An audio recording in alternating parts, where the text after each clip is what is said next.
The auditorium fell silent the moment 12-year-old Mateo stepped onto the stage, his shoes scuffed, his shirt a little too big, his hands trembling as they clutched a worn guitar. No one expected much. He was the quiet kid from the edge of town, the one who often showed up late to school and left early to take care of his mother. But the second he lifted his eyes to the judges, something in his expression made the entire room lean forward. It was a look that carried weight far beyond his years' fear, hope, and a determination that refused to be ignored. One of the judges later said it felt like the moment before a storm breaks, that breathless pause where the world holds still. Mateo inhaled shakily and spoke into the microphone, his voice soft yet steady. "This is for my mom," he said, explaining she couldn't be there that night because she was recovering in the hospital after another round of treatment. His father wasn't in the picture. It had been just the two of them for as long as he could remember, surviving on love, grit, and music. When he said those words, a few people in the audience exchanged glances, sensing that whatever was coming next would be unforgettable. Then he began to play Hotel California. The opening chords were gentle, almost hesitant, but with each measure he grew steadier, pouring every fear, every memory, every late night spent singing to his mother into the melody. His voice, though young, carried a rawness that cut through the room like sunlight breaking through clouds. Those familiar lyrics took on new meaning when sung by a boy who had faced more than most adults could imagine. And then it happened, something rare and electric.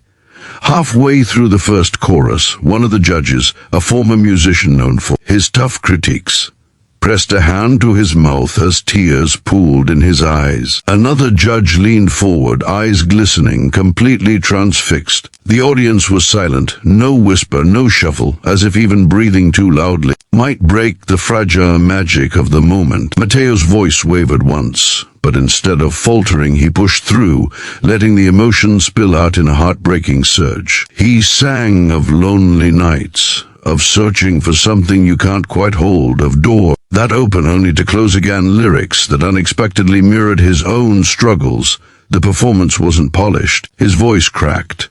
His fingers slipped once.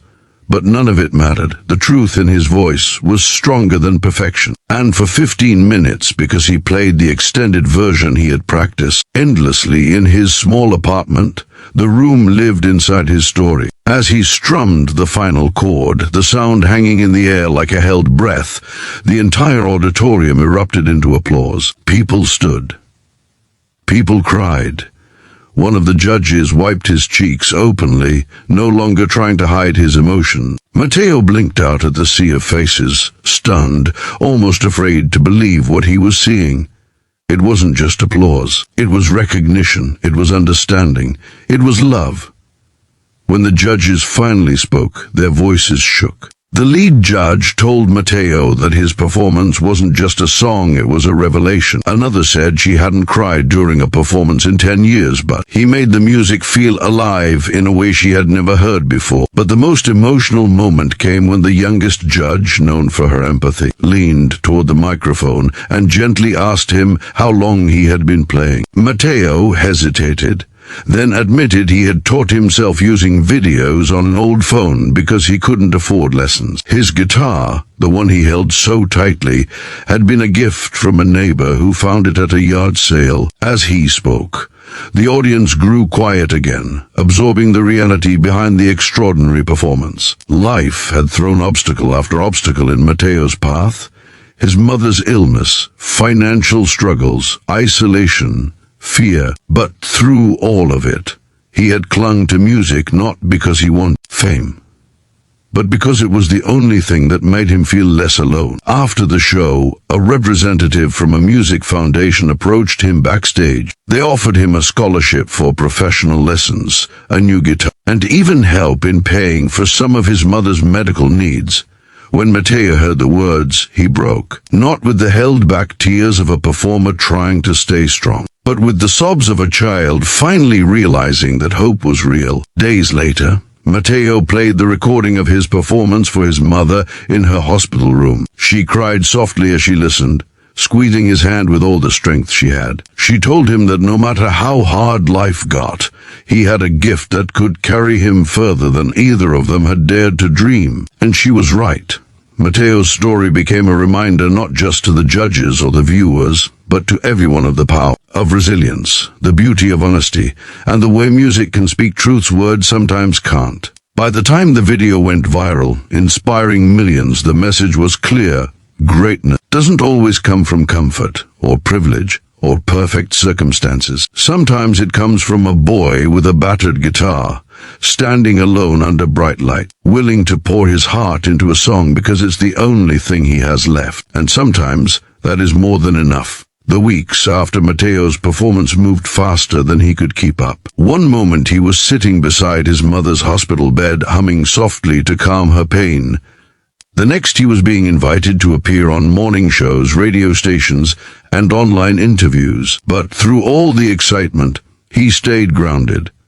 He still woke early to cook breakfast for his mom. He still practiced on the same old guitar, even though the foundation had offered to replace it. He said he didn't want to switch until he felt he had truly earned it. The first big challenge came when the producers of the talent competition announced that Mateo had made it to the semi-finals. It should have been a joyful moment, but reality hit him hard. His mother had taken a sudden turn for the worse, requiring more intensive care. The hospital bills climbed higher, and even with the foundation's help, the pressure of time and money weighed on him. He found himself practicing late into the night, exhausted and scared he might lose her. One evening, as he sat on the balcony of their small apartment, guitar on his lap, he broke down. He whispered to himself that maybe he wasn't ready for this, that maybe it would be easier to drop out and stay by her side. He didn't know his mother had woken up and was listening from her room.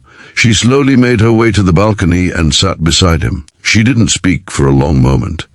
She just placed her thin hand on top of his. Finally, she said, "Mateo, don't let fear steal what you've worked for.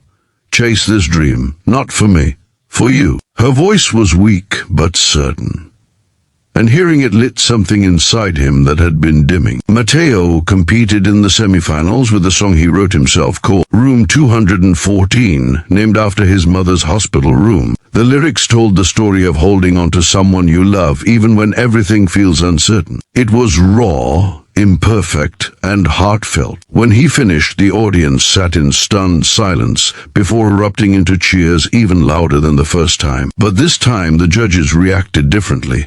They weren't just emotional, they were proud. They saw growth.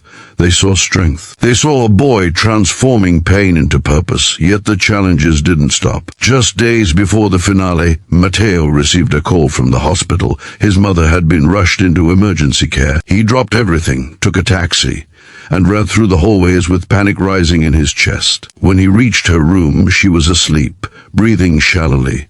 The doctor explained that her condition was fragile and uncertain. Mateo sank into the chair beside her, gripping her hand the way she had gripped his during the hardest nights of his childhood.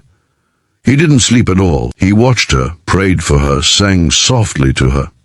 In the morning she woke and gave him a tired smile. She whispered, "Go win this. I'll be right here when you get back." He didn't want to leave, but she insisted, and the nurses promised they would take good care of her.